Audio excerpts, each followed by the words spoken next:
say, as a sci-fi writer, this space is amazing.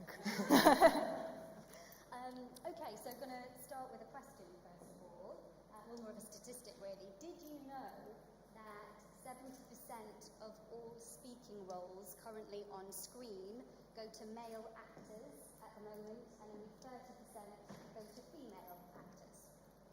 And following on from that, were you aware that of the top 100 grossing films of 2015 in the role of director, writer, producer, exec producer, editor, and cinematographer, those roles were only taken up by 16% were women, were female filmmakers, which is quite a shocking statistic, really.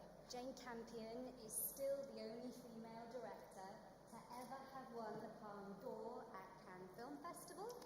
And correspondingly, Catherine Bigelow is still the only female director to have won Best Director at the Oscars in the kind of history of the Academy Awards.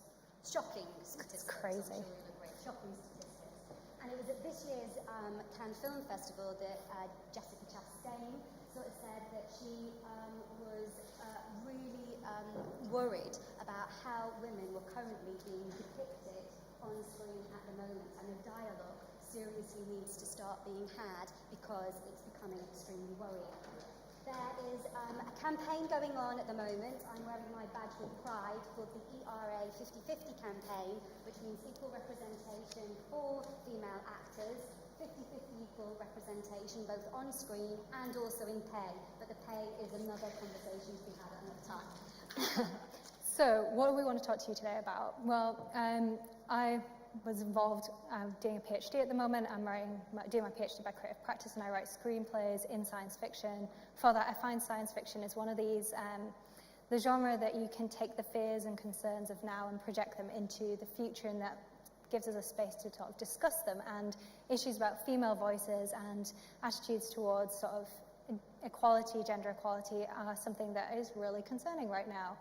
So in 2014, I don't know if you guys are aware of Gamergate. Were you sort of aware of this sort of outbreak of sort of misogyny on the internet about females working in the games industry, games critics? And I started to think, well, is there a space here where we can actually create something? What would happen if everybody at some point in their lives was both male and female? Would that actually address this? Would it change anything? And would this create a sort of an equality? Or would we create a different type of inequality out there? So this is where my idea for Terminal, the science fiction film, came from.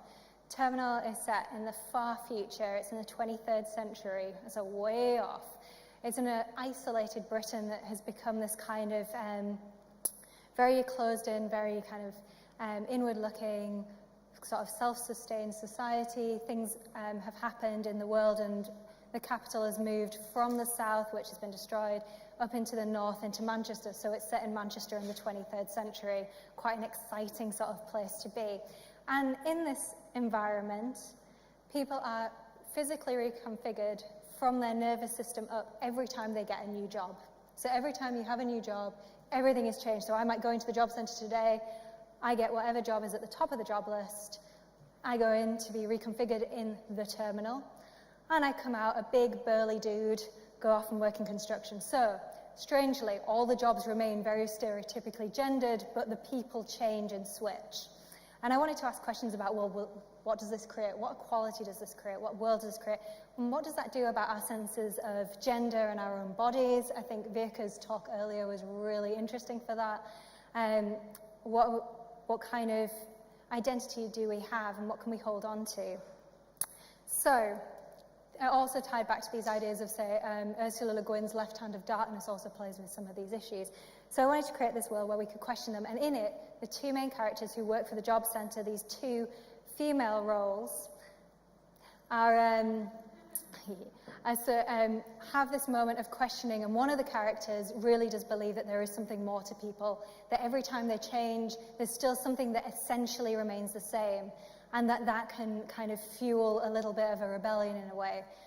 And the other character is kind of coming to terms with this. Why did I want to write these roles as women? Well, I wanted to write roles that I wanted to see. I wanted to watch films with characters who were complex and exciting and interesting, and that were female and they were role models. And awesomely, we had Sam come on board and portray one of these roles. Which, for me, as an actor, is such a gift, because you wouldn't believe how many times I will go to an audition or read a script or whatever, and the character that I'm going up for is just literally given the title of mum, or wife, or girlfriend. They're not even given names. So thank you, Max, for writing an awesome script with amazing female-driven characters. And when I read the scene from the script that I had to do a self-tape for the audition, I immediately knew that I was reading something that was really, really special. The characters that I was reading were incredibly complex. They were multi-layered, and to get that in a short film is incredibly difficult, because usually you just don't have the time to develop the characters within short films. You get the time, obviously, in a feature film, you've got a minimum of an hour and a half. But for a short film, it's very, very rare to get that.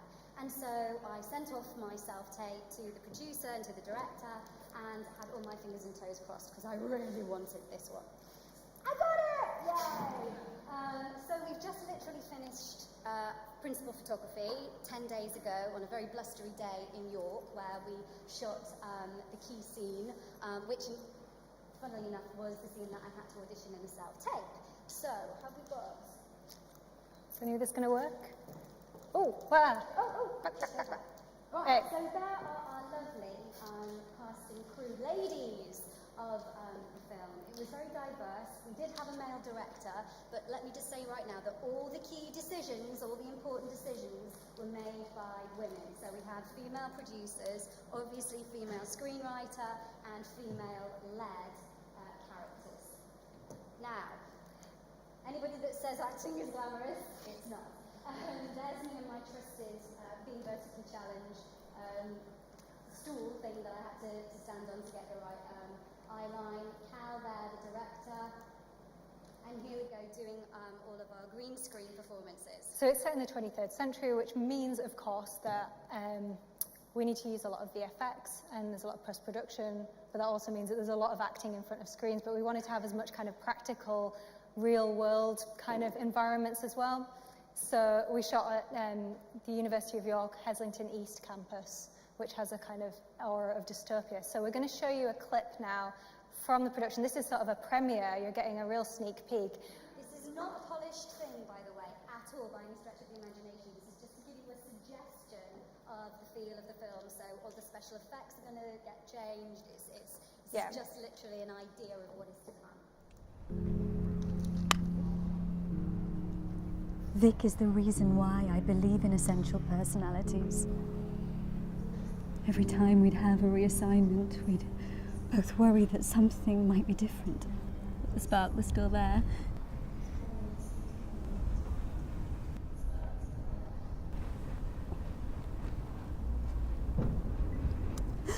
Look at me, making a fool of myself. This isn't your problem. Go on. You're the one who said I was proper-niced, not engineered. Something went wrong with Vic's last reassignment. Vic has only got a few days left. Some sort of cell rejection, the doctor said. They sent Vic straight to the hospice. That's the best care. Shit. They won't let you into the hospice, will they? Our faithfulness shows a distinct lack of equality. You're joking. Someone actually told you that.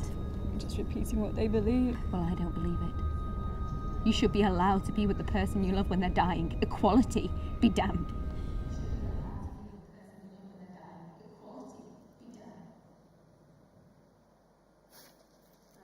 So we hope you enjoyed that. If you're, so where are we going next with it? We're going to go into post-production. So all the principal photography is done. Post is going to take us quite a while, and then we're going to try and festival it to get kind of the message of the film out there to as many people as possible. Important messages: equality, sexuality, identity. So we just want to get that message out to as many film festivals and for as many people to see it as possible. So we've been crowdfunding for it, and we've finished the crowdfund successfully for the principal photography, but we are going to move on to the next stage. If you're interested in the project at all, talk to us afterwards, or you can go to GoFundMe/Terminal Sci-Fi. Yes, or follow our journey on Twitter at Terminal Sci-Fi. Thank you very much.